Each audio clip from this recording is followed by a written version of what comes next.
Yesterday, we covered a story which legitimately shook me. The Democratic Senate candidate running in the state of North Carolina said in all seriousness that he might not take an FDA-approved vaccine for coronavirus before the end of the year, implying that the Trump administration could rush the process for political benefit. Cunningham's comments was just the latest strain of a deeply conspiratorial strain of elite liberalism, which is running amok through this country, best exemplified by Vice Presidential nominee Kamala Harris saying the same thing a few weeks ago. Let's take a listen in case any of you missed it.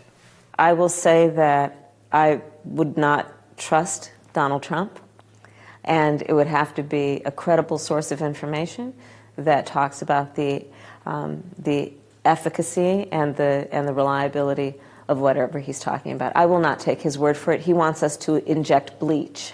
No, I will not take his word. Now, as I said yesterday, if there was a GOP Senate candidate saying this or a GOP vice presidential nominee, you can rest assured every single media reporter on the planet would have their heads explode simultaneously.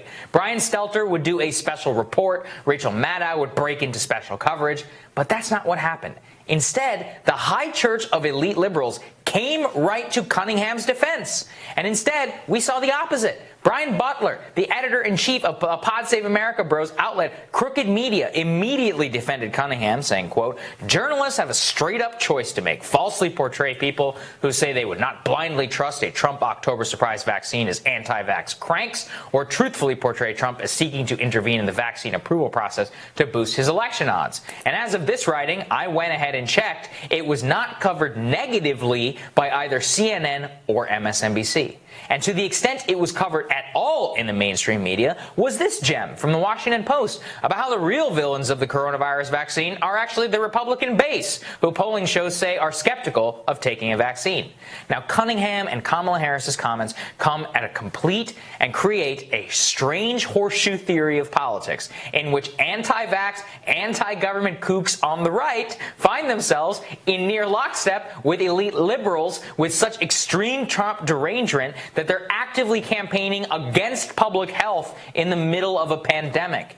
The state of American trust in scientific institutions is dire right now. New polling from the Kaiser Family Foundation saw a 16-point drop in favorability ratings for the CDC in the last several months. And several new polls show that only a slight 51% of Americans would trust an FDA-approved vaccine for a variety of reasons, spanning Republicans, independents, and Democrats. How did we get to such a dire place as a country? Well, a news item caught my eye yesterday, which pretty much crystallized it for me. Scientific American, one of the country's premier outlets on science affairs, decided for the first time in its 175-year history to endorse Joe Biden for president. Again, this is one of the nation's most important science outlets, Times a day. But the part that Scientific American leaves out of their endorsement is that Governor Andrew Cuomo, a Democrat, had one of the worst outbreaks in the nation and condemned many elderly Americans to death with his errant order on nursing homes. That in early February, the Democratic Speaker of the House was walking the streets of San Francisco, encouraging citizens to go out and shop in Chinatown for fear of racism, not a deadly disease ravaging our streets. Were any of these facts found in this so-called scientific decision? No.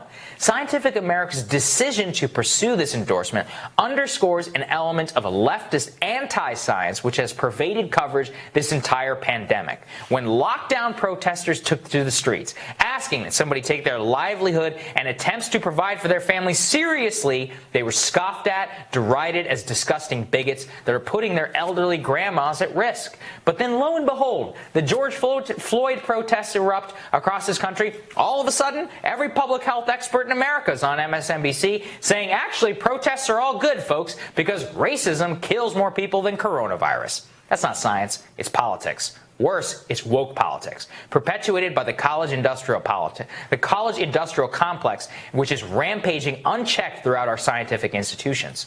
Just days ago, Independent journalist Christopher Rufo uncovered a plot at the CDC in the middle of a pandemic to undergo a critical race theory training called Naming, Measuring, and Addressing the Impacts of Racism on Health and Well-Being of the Nation and the World.